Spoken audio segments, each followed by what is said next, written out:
छोटा हाथी में 40 बेचते हैं। अच्छा टाका দিয়ে দাও, টাকাটা দিয়ে দাও। টাকাটা গিয়ে গাড়ির চাবি আর তোমার লাইভ ভিডিও আমি গিয়ে সিটিতে জমা দেবো। গাড়ি থেকে টাকাটা নিয়েছো, টাকাটা নেবার জন্য গাড়ি থেকে নামতে হয় না। বললাম তো তার খেয়ে দিয়ে কাজ নেই, সে মিথ্যা কথা বলবে। গাড়ি হিসেবে দাঁড়িয়ে এখানে দাঁড়িয়ে আছে, চুপচাপ দাঁড়িয়ে আছে।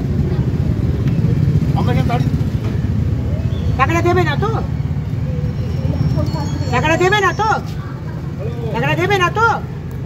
100 টাকা নিয়েছে, টাকাটা দেবে না তো? টাকাটা দেবে না তো?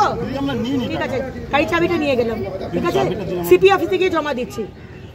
সিপি অফিসে গিয়ে জমা দিচ্ছি। একদম মিথ্যে কথা নয়, একদম মিথ্যে কথা নয়। আপনার পুলিশের গাড়ির চাবি আমি লেখ করব, আমি দেখবো তো না, এফআইআর করবো আপনার পুলিশের নামে এফআইআর।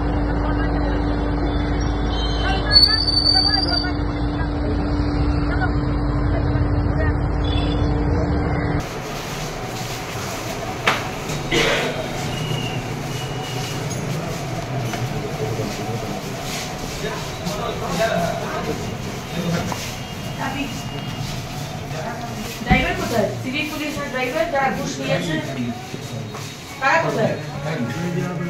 কিন্তু পুলিশ এখন ভক্ষক হয়ে গেছে। যে গরিব মানুষ প্রায় দিনই আমাকে কমপ্লেন করে যে দিদি পুলিশ আমার গাড়িতে ওই গরু যে খায় যে খড় নিয়ে যায়, ওখান থেকে 800 টাকা 1000 টাকা এরা দিয়েছে, 800 টাকা 1000 টাকা। আজকে আমি জাস্ট ক্রস করছি, ওর গাড়িটা ক্রস করছি, তখন বলে দিদি একটু দাঁড়ান, আমাকে মনের মাথায় পুলিশ এখনই টাকা নিল। কোথায় কোথায় পুলিশ? বলে ওই যখন পুলিশের গাড়িটা দাঁড়িয়ে আছে না, আমি এখনই গেলাম গিয়ে বলছি আপনি টাকা নিয়েছেন? উনি অস্বীকার করছেন। উনি টাকা দিয়েছে, কত টাকা নিয়েছে? 100 টাকা দিয়েছে ড্রাইভার, 100 টাকা নিয়েছে, পিছনে সিভিক বসে আছে। আমি বললাম যে আপনি স্বীকার করুন, ক্ষমা চান, আমি কারোর কাছে কমপ্লেন করবো না, আপনি ক্ষমা চান, টাকাটা ফেরত দিয়ে দিন। তো 1,10,000 টাকা করে দিচ্ছে ভোট ব্যাংক কেনার জন্য।